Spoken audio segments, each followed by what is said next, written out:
Hey guys, welcome back. Joe here again, scalefreak.com, coming to bring another install video and a quickie part review on the MSTech RC frame rails. These are the standard frame rails that I picked up. These things are actually pretty awesome. I don't know if you can, yeah, you can see them in there. See that? Come on. And of course the F-bomb got them as well. So both of my main rigs got upgraded with the MSTech RC stuff. I'm in love. I really love what it is. You know what? Go watch the video. Check out what I'm talking about. So as always, first, we start with the package, which when this thing came in the mail was pretty exciting to me because I've never received RC car parts in a tube before. That was new. That's pretty neat. So sure enough, MSTech RC sent this to me. First of all, they're in the States, I'm in Canada. Typically stuff gets held up for a while or it doesn't make it very fast, but this stuff actually made it here quite quick. And shipping was very, very easy, very simple. Everything labeled correctly, so nothing really got stopped at customs. That's a huge win from the States. Pop it open the tube itself, open it up. Here are the parts. So I did get two sets of frame rails, one red for the Red Devil Recon, and of course one black for the F-bomb. When you look in the packaging, I mean basically it is set up so it will still look nice on a store shelf if maybe your local hobby shop wants to consider picking these things up. I know TCS Crawlers does carry these as well, so you know, maybe go check out their website if you're looking to order it from them, or even just from MSTech RC directly. A nice thing about this, you can see these guys are Recon G6 certified for the 2015 season, so if you're going to support the Recon, support the people that support the Recon as well. So if you look at these, I mean basically what they are is they are aluminum frame rails for the SCX10 were the ones that I got. Now there are a couple different options. You can get it just the standard normal size ones, which is what I chose. There's also the opportunity to get a set that has a bit of a different a relocated point for your links. Now the others are made out of 6061 billet aluminum, so we're talking aircraft grade stuff. And then the anodizing and the laser etching is also a bonus. Now of course there is the standard black and clear that you can get done for included in the price, or you can actually have different colors done up. Just contact them about it. You'll see some of the details there. Now some neat stuff about this that I've noticed is that this is not like the setup that's originally on the SCX10 where they're just like bent pieces of steel for the C channels. These things are actually machined out of a larger block. Like these used to be a block of aluminum that was machined down to these, which is interesting actually. I can imagine that there's a bit of intense work that has to get done in order to get all this done correctly. But they are super lightweight, and I'll do a measure or a weight adjustment in a bit, or a scale check in a bit, just to kind of tell you what the differences are. But even with the packages and stuff like that, these feel super light. So you know what? Let's go ahead and start on. You know what? Let's start with the Red Devil Recon.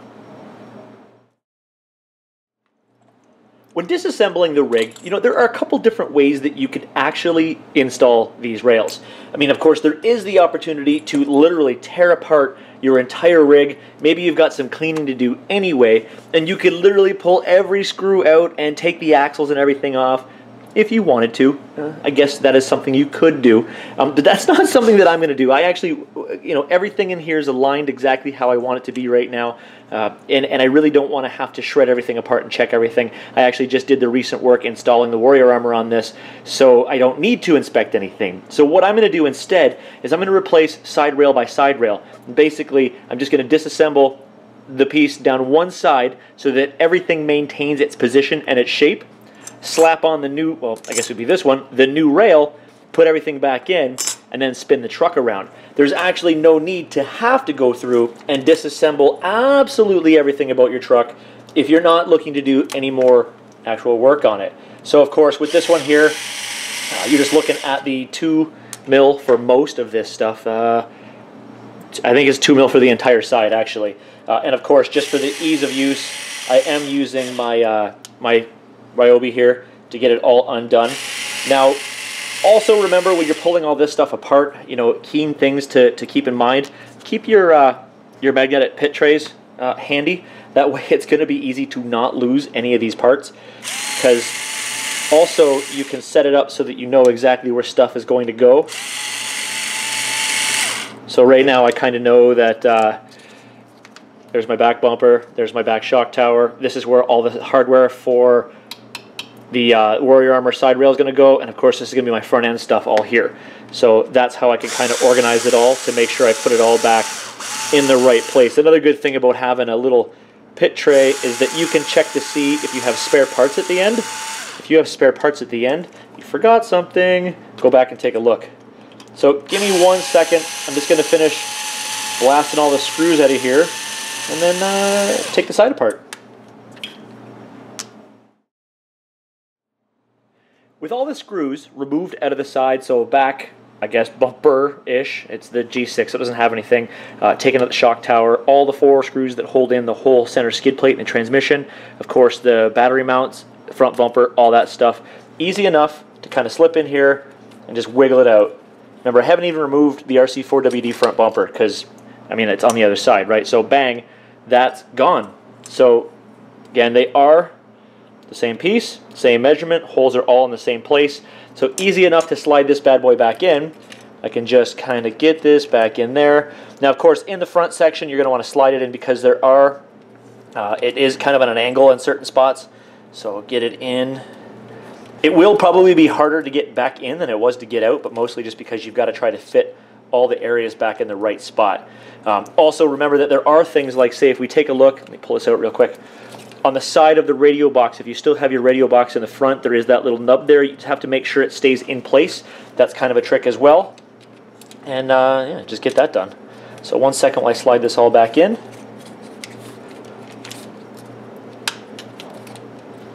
Back into place, front, back, and center. So just like that, this thing is almost ready to start taking screws back into the chassis again. So see how it's going to go on.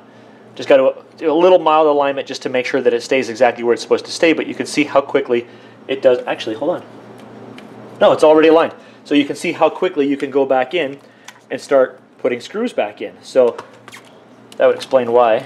Pull that back out there. Just make sure that the shock tower is on the correct side. So you get that put back in place again. Maybe tack a couple screws in just to make sure that it stays steady for you. And go to town putting your stuff all back together again.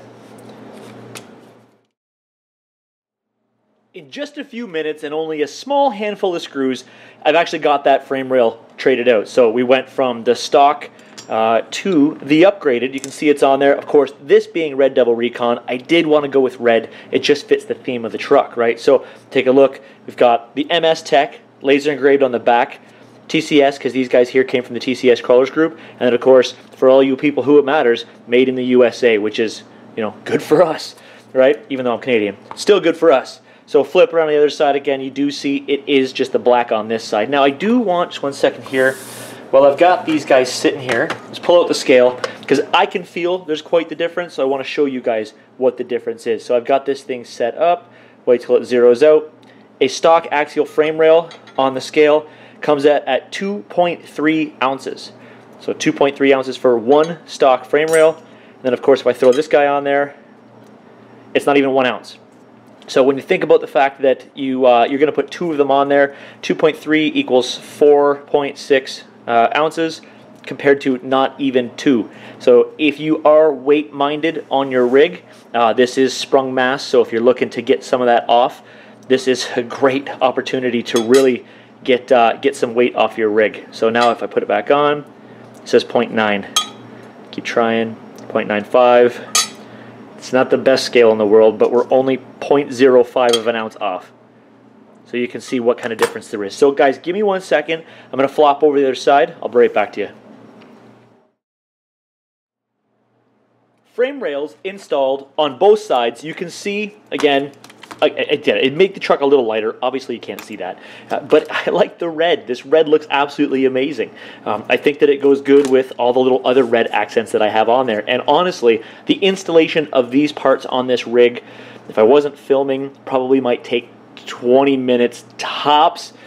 You need, of course, the 7 mil to take your tire off.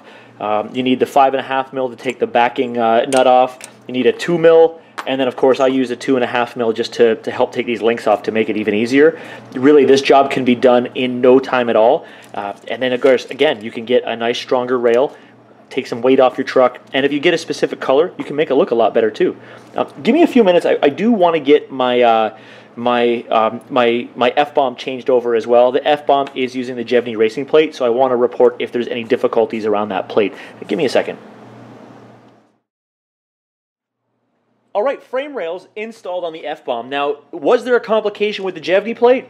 No. Actually, it did take me a little bit longer because with the Jevny plate, the way that it mounts on the front, because I'm using an RC4WD bumper, I did have to pretty much disassemble the entire truck just to make sure, because this actually stretches over the front.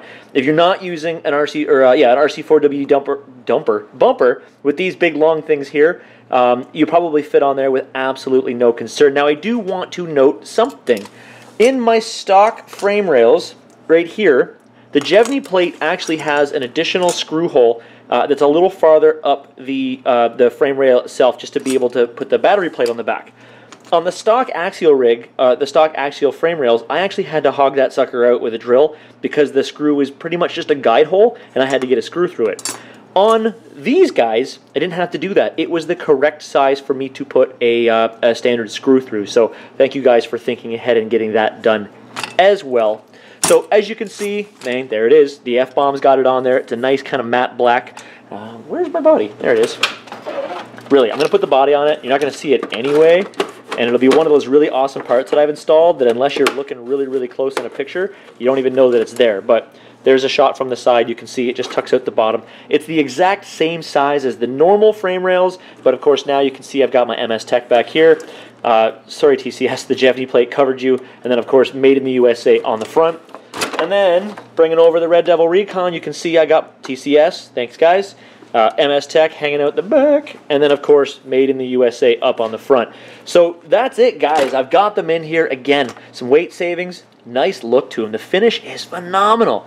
And you know what, Scott, the guy who runs MSTech, is just a really cool guy. So head over to his website, I got the link below. Also head over to their Facebook, I got the link below. And guys, go also take a look at TCS crawlers while you're there. See if there's anything else you want to pick up for your rig, for your gear, because they're a full stop shop, so you can get a whole bunch of different stuff there, not just the frame rails. So guys, thanks again for watching. Thanks for checking out the Recon, the Red Devil Recon, and of course the F-bomb. Like, subscribe, comment below, and oh yeah, that share thing again. Alright guys, thanks for watching. Have a great night.